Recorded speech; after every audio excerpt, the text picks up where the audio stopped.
లెక్క పెట్టుకోండి. ఎస్టేట్ కోసం మాట్లాడిన దానికంటే ఎక్కువ డబ్బు. ఇప్పుడు చెప్పండి, కొప్పర్తి వీరభద్రుడిని ఎలా ఆపుతారు? అంత ఈజీగా వీరభద్రుడిని ఆపలేమండి. మరి నిన్ను మేమెందుకు పెట్టుకున్నాం అనుకున్నావు? కొప్పర్తి వీరభద్రుడు బృందావనం ఎస్టేట్ వాడి సొంతమా? ఇంత గొడవ చేస్తున్న వాడిని చూస్తూ ఊరుకుంటావా? కాల్చిపారేయక. ఇది మూడోసారి తప్పించుకోవటం. మొన్న జరిగిన ఊరి గొడవల్లోనే వాడిని చంపేసుంటే ఈ గొడవ ఉండేది కాదు. ఒకప్పుడు బుచ్చినాయుడు కండ్రిగా బంగారు పాలన్ని అరచేతిలో పెట్టుకుని ఆడించిన వాణ్ణి చంపేస్తాను వాణ్ణి. ఈయనకే మా వాసుగారికి ఎదురే లేదు. Veerabhadra, yes, he has a little something that no one else have, but my golden rule is never to be conquered by a person or events. అర్థమైందా గుర్రప్ప గారు?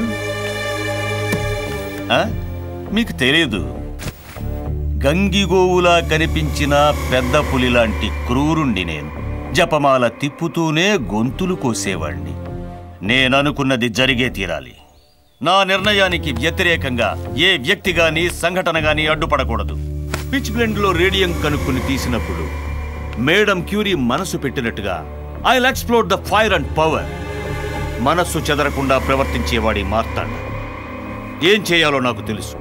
Simple, very very simple. వజ్రం కంటే కఠినంగా ఉండటం, పువ్వు కంటే మృదువుగా ఉండటం తెలిసిన వాడి మార్తాండ వీరభద్రుణ్ణి ఎదుర్కోవాలి. అది మీ వల్ల కాని పని. No problem. నా లక్ష్యాన్ని ఎలా సాధించాలో నాకు తెలుసు. అతను మనలాంటి మనిషి. డబ్బు వెదజల్లుతాను, తీసుకెళ్లి తినని. డబ్బు ముందు ఏ వీరభద్రుడు ఆగడు. సామం, దానం, భేదం, దండం అన్నారు. మార్తాండ, చూద్దాం. మీకు మేము తోడుగా ఉన్నాం. మీకు డబ్బు ఇచ్చేశాను. రిజిస్ట్రేషన్ పని చూడండి. ఆ పైన జరిగేది నా ఇష్టం.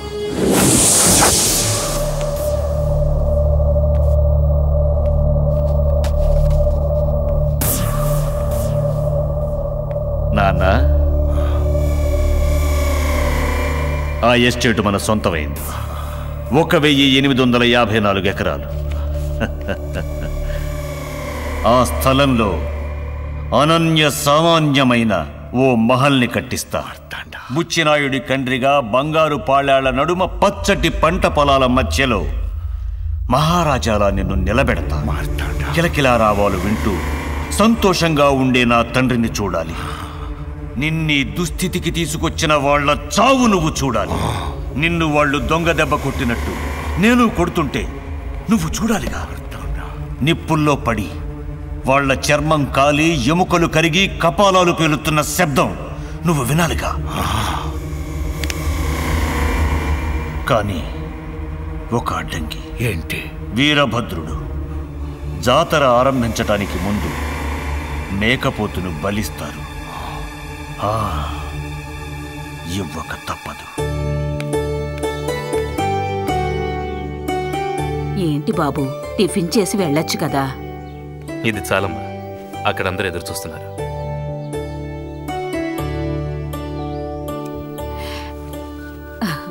ఏంటన్నదు, వెళ్ళిన పని ఏమైంది? ఆఫీసుల చుట్టూ ఓనర్షిప్ లైసెన్స్ కావాలని తిరుగుతున్నానండి. ఏం పని అవటం లేదండి అయ్యా. 2 పంచాయతీ ఆఫీసులోనే కదా, వాటి సంగతి నేను చూసుకుంటాను. వస్తానండి. వీరన్నా, నా విషయం. నీ విషయం మర్చిపోలేదు. వారం రోజుల్లో లోన్ శాంక్షన్ అవుతుంది. ఒకవేళ కాకపోతే ఆ డబ్బేదో నేనే అరేంజ్ చేస్తాను. థ్యాంక్స్ అన్నా. నమస్కారం అండి. నా పేరు నారాయణ. తను నా కూతురు అజిత. ఏంటి విషయం? బిఎస్సి 84%తో పాస్ అయింది. పిఎస్సి కూడా రాసిందయ్యా. వకీల్ గారు, ఆ పిఎస్సి రఘుకి ఫోన్ చేసి రిజల్ట్ డీటెయిల్స్ కనుకోండి. అమ్మ, నీ హాల్ టికెట్.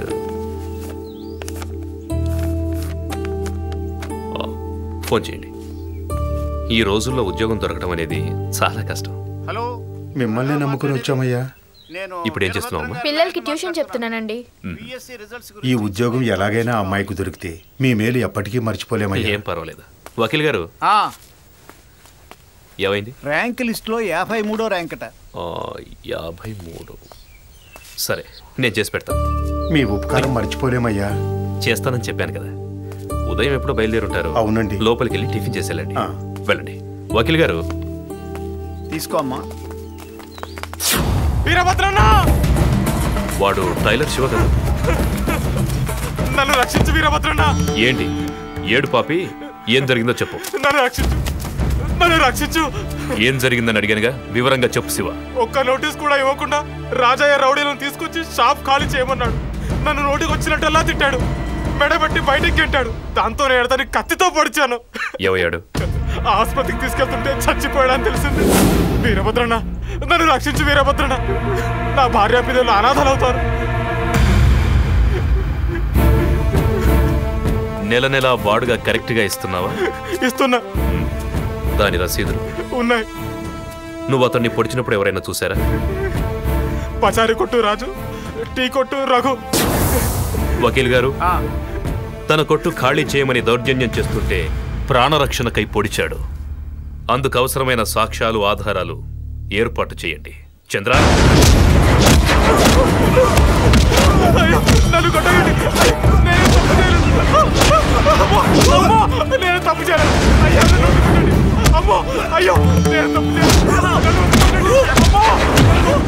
అయ్యా, అయ్యా. ఇతన్ని హాస్పిటల్లో అడ్మిట్ చేయండి. గురుజీ, మీరు స్టేషన్కి వెళ్ళండి. ఎఫ్ఐఆర్ మనకు అనుకూలంగా మార్పించండి. అలాగే. భయపడకు, అంతా నేను చూసుకుంటాను. దివాకర్,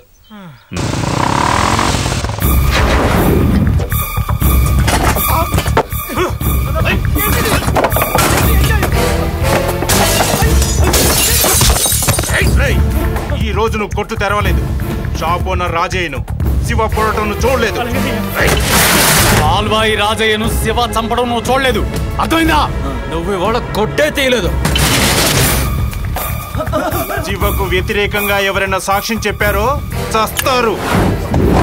వకీల్ గారు, ఈరోజు ప్రోగ్రామ్స్ ఏంటి? 10 గంటలకు కోఆపరేటివ్ హాస్పిటల్ బోర్డు మీటింగు, 11 గంటలకు 31/2004 కేసుకు కోర్టులో హాజరు కావాలి. తర్వాత వాడపల్లిలో గోవిందనాయక్ కూతురు పెళ్లి. 3 గంటలకి చిత్తూరు ప్రభాకర్ కుటుంబానికి సహాయనిధి సేకరించడానికి వెళ్తున్నాం. తర్వాత సిరిపురంలో తాగునీటి సమస్య గురించి పంచాయతీ. 4 గంటలకి కొడవలూరు యూపీ స్కూల్ వార్షికోత్సవానికి వెళ్ళాలి. ఆ కుటుంబ సహాయ నిధి 3 గంటలకు అన్నారు కదా, దాన్ని 2 గంటలకు మార్చండి. అలాగే మారుస్తాం. పోనీ.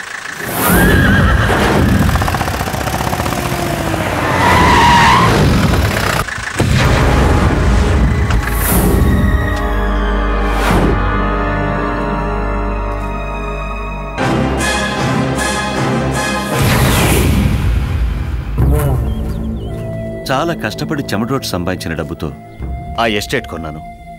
కానీ అందులో ఇన్ని ప్రాబ్లమ్స్ వస్తాయని నేను అనుకోలేదు. ఈ విషయంలో జరగకూడదు జరిగినందుకు నేనే బాధ్యుణ్ణి. ఇక్కడున్న వారిని ఖాళీ చేయించడానికి మీరే సహాయపడాలి.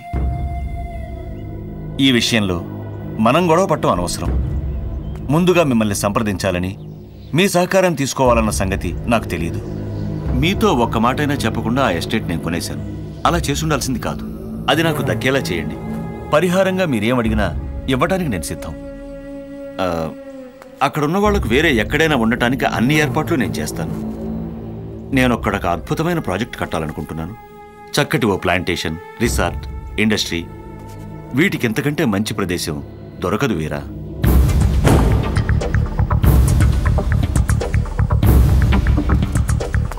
ఎలా చేస్తే మనందరికీ ప్రయోజనమో అది చేయటానికి నేను సిద్ధంగా ఉన్నాను. అక్కడి వాళ్లకు మంచి జీవనోపాధి కలిగిస్తాను. ఇక్కడ నేను అనుకున్న ప్రాజెక్ట్ కడితే ఈ ప్రాంతం రూపురేఖలే మారిపోతాయి. అది మాత్రమే కాదు, బుచ్చినాయుడు కండ్రిగా బంగారు పాడాల మధ్య ఈ ఎస్టేటు వారధిగా అవుతుంది. ఏంటి మీరేం మాట్లాడటం లేదు? మీ ఉద్దేశం ఏంటో ఓపెన్గా నాకు చెప్పండి. అది నాకు అనుకూలంగా ఉంటే చాలు. గ్రామస్తులు కలలో కూడా ఊహించని విధంగా ఈ ఎస్టేట్ని నేను డెవలప్ చేస్తాను. నియరెస్ట్ ఇండస్ట్రియల్ సెంటర్కి ఓ బిజినెస్ లింక్ని తయారు చేస్తాను. ఓ మార్గదర్శిగా, ఓ ఫ్రెండ్గా మీరేమడిగినా ఇస్తాను. డబ్బెంత కావాలో చెప్పండి. ఓహో, సూట్ కేసులో డబ్బుతో సహా వచ్చినట్టున్నావే. ధనమూలం ఇదం జగత్ అన్న సంగతి మీకు తెలీదా? ఇందులో ఎంత ఉండొచ్చు? 5 లక్షలు, 10 లక్షలు, ఎంత కావాలన్నా అడగండి.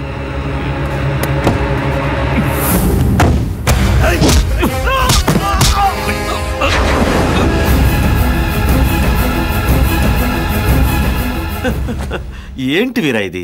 ఎందుకంత సీరియస్ అయ్యారు? ఎరా వీరానే ఆపగలరు నువ్వు? వీరా, ఎవరిని కొట్టాలి ఎప్పుడు కొట్టాలి అనేది వీళ్ళకి తెలియదు. అడిగి తెలుసుకోనూ లేదు. నిజం చెప్పాలంటే ఈ మధ్య వీళ్ళంతా నా చేయి దాటిపోతున్నారు. ఎవరు మీలా 4 తగిలిస్తారా అని చూస్తున్నాను.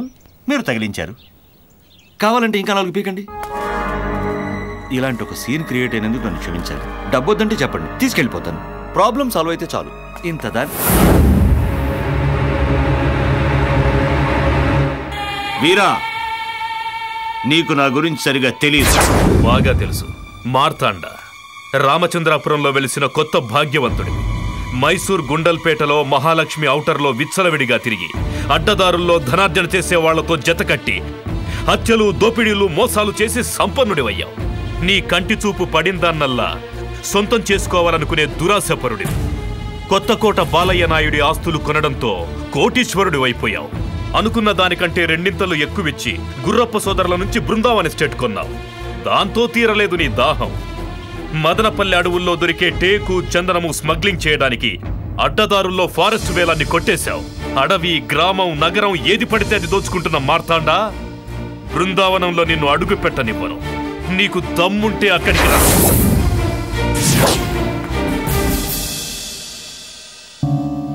నువ్వే నా దగ్గరికి వస్తావు. వస్తాను.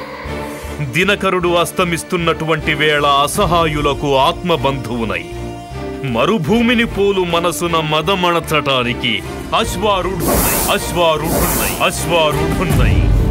అహర్నిశలు కుతంత్రాలను పన్ని కూడబెట్టావు.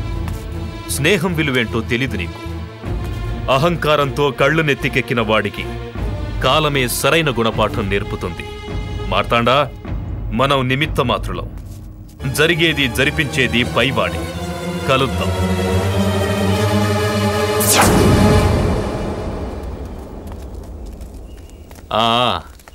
పాకాల పెద్దలంతా ఇలా వచ్చారేంటి? రండి, కూర్చోండి. డాక్టర్ గారు పరిచయమే. వీళ్ళు ట్రస్ట్లో సభ్యులు. ఇతను డాక్టర్ రవీంద్ర, ఇతను శివరాజ్ కుమార్. హాస్పిటల్ పని ఎంతవరకు వచ్చింది? కంప్లీట్ అయింది. ఎక్విప్మెంట్ కూడా ఇన్స్టాల్ చేశాం. వచ్చే నెల 15న ఇనాగ్రేషన్ చేయాలనుకుంటున్నాం. సంతోషం. హాస్పిటల్ అని చెప్తున్నారు. దాన్ని బిజినెస్ లాగా చేయకండి. అసహాయాల్ని ఆదుకోవడం అన్నదే నా కాన్సెప్ట్. సరే, వచ్చిన విషయం ఏంటో చెప్పండి. ఇంతవరకు స్మూత్గానే జరిగింది. ఇప్పుడు చిన్న ప్రాబ్లం. హాస్పిటల్కి రావడానికి దారి లేదు. ఇంతవరకు మేము ఉపయోగించుకున్నది అన్నదమ్ముల స్థలం. తమ్ముడు వాటాని మేం కొనుక్కున్నాం. కొనుక్కునేటప్పుడు దారిస్తానని మాటిచ్చాడు. అగ్రిమెంట్ చేసుకోలేదు. వాళ్ళ అన్నయ్య గల్ఫ్ నుంచి వచ్చాక అక్కడ ఇల్లు కట్టుకున్నాడు.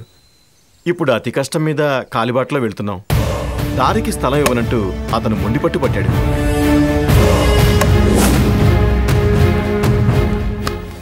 ఎంత డబ్బు ఆఫర్ చేసినా అతను ఆ స్థలం ఇవ్వనని మొండికేస్తున్నాడు. అతని పేరేంటి? శశిధర్. అక్కడ అతనుకున్న స్థలం ఎంత? హాస్పిటల్ ముందున్న స్థలం నుంచి రోడ్డు చివరి వరకు అతందే. రోడ్డు పక్కన ఉందన్నమాట. అక్కడ సెంటు విలువ ఎంత ఉంటుంది? సెంటు 30-40 వేలు పలుకుతుంది. మేం కొన్నది 25 వేలు లెక్కన. రోడ్డు వేయాలంటే మీకెంత స్థలం కావాలి? ఓ 20 సెంట్లైనా కావాల్సి వస్తుంది. ట్రస్ట్ ఏ పేరుతో ఉంది? Sita memorial charitable. మీరిప్పుడు వెళ్ళి రేపు మళ్ళీ రండి. వస్తూ డబ్బు తీసుకురండి. అలాగే సార్. Thank you. వస్తాం సార్. వస్తాం సార్.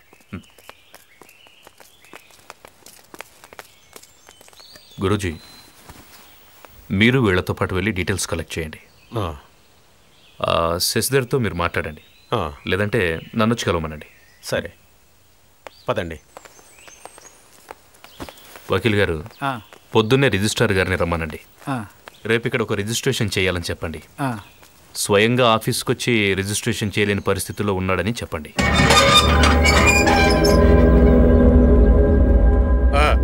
ఎవరు? శశిధర్ మీరేనా? నేనే. మీరెవరు? వరదయ్యపాలెం నుండి వస్తున్నాను. నన్ను శంకరం మాస్టారు అంటారు. ఏం కావాలి? కొప్పర్తి వీరభద్రం గారు పంపించారు. నాతో అతనికి పనేంటి?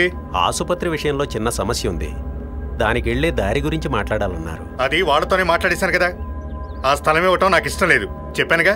ఆసుపత్రికి దారిస్తే జనాలకి సాయపడి. చాలు. ఏం ఆసుపత్రి, ఏం జనం, పోయి చావని. చూడు, జనానికి సేవ చేయడం నా పని కాదు. దారి లేకపోతే మూసుకుని కూర్చోండి. న్యాయం చెప్పడానికి వచ్చారు. మీకేం పని పట్టలేవా?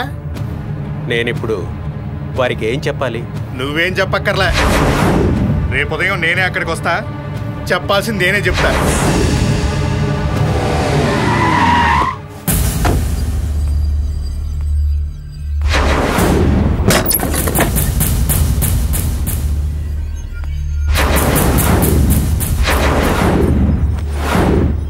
నువ్వేనా వీరభద్ర? నిన్ను చూద్దామనే వచ్చా, లేకపోతే వచ్చేవాణ్ణి కాదు. ముందు కూర్చోండి. కూర్చోడానికి రాలేదు, విషయం ఏంటో చెప్పు. వీళ్ళు తెలుసు అనుకుంటాను. తెలుసు. ఊళ్ళో హాస్పిటల్ కట్టడం మూలంగా అందరికీ మేలు జరుగుతుంది కదా. నాకు ఆ మేలు అవసరం లేదు. జనానికి సేవ చేయాల్సిన అవసరం నాకేం లేదు. ఊళ్ళో వాళ్లతో సహకరించాలి, కాస్త పట్టు విడుపు ఉండాలి. హాస్పిటల్ ప్రజల కోసం. మీరు కాస్త ఆలోచించి చక్కటి నిర్ణయం తీసుకొని చెప్పండి. కావాలంటే ఎక్కువ రేటు ఇవ్వడానికి కూడా వాళ్ళు సిద్ధంగా ఉన్నారు. ఇంకా మీకు అభ్యంతరం ఏంటో చెప్పండి. కావాల్సినంత డబ్బు నా దగ్గర ఉంది. నేను బాగా ఆలోచించే ఈ నిర్ణయానికి వచ్చాను. దాంట్లో ఏ మార్పు లేదు. వేరే ఏదైనా ఉంటే చెప్పు. గురూజీ, కావాల్సిన డబ్బు సిద్ధంగా ఉంది కదా? ఉంది. దాన్ని వాళ్ళ దగ్గర నుంచి తీసుకోండి. ఇంకేం మాట్లాడకుండా డబ్బు తీసుకో. వీళ్ళకి కావాల్సిన 20 సెంట్ల స్థలం ట్రస్ట్ పేరుతో రాసిచ్చేసాయి. నా ఆస్తి అమ్మడమా లేదా నిర్ణయించాల్సింది నువ్వు కాదు, నేను. అయినా నా ఆస్తి అమ్మమని చెప్పడానికి నువ్వెవడివిరా?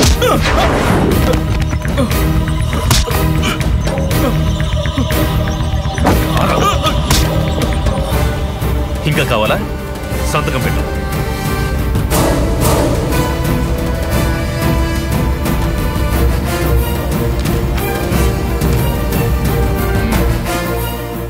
ఇంకా నువ్వు వెళ్ళొచ్చు.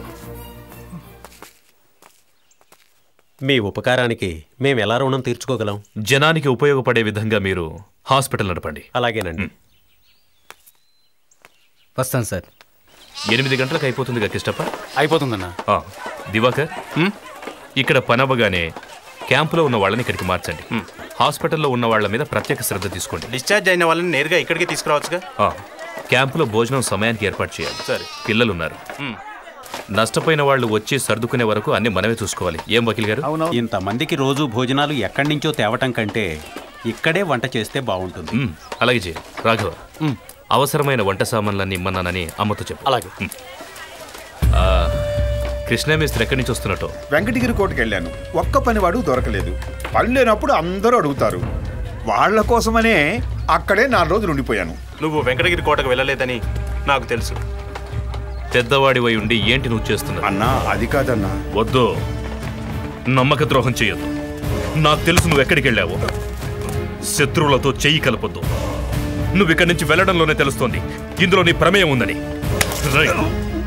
అందరిలో ఒకటిగా జీవించు, లేదంటే నరికి పోగులు పెడతాను. పోరా.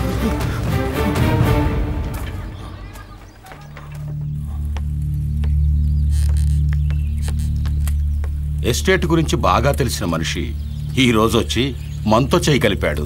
వీడు పనికిమాలోడని వీరభద్ర కరేపాకులా తీసి పారేశాడు. ఎవరితను? కృష్ణయ్య మేస్త్రి. ఎస్టేట్లో ఉన్న కూలి వాళ్ల కోసం రాత్రింబవళ్ళు కష్టపడ్డవాడు. ఇప్పుడు వీరభద్రుడి మాట అంటే వాళ్ళకి వేదం అయిపోయింది కదా. చీమలు పెట్టిన పుట్టల్లో పాము వచ్చి చేరిందనేది సామెత. అదే బృందావన్ ఎస్టేట్లో జరిగింది. కాసులు లేకుండా ఎంతమందిని చేరదీస్తే మాత్రం ఏం ప్రయోజనం? డబ్బుండాలి, డబ్బు, కొంచెం బుద్ధి. వీరభద్రుడు ఏం చేశాడు? నువ్వు పోగు చేసుకున్న జనాల్ని తెలివిగా తన వైపు ఆకట్టుకున్నాడు.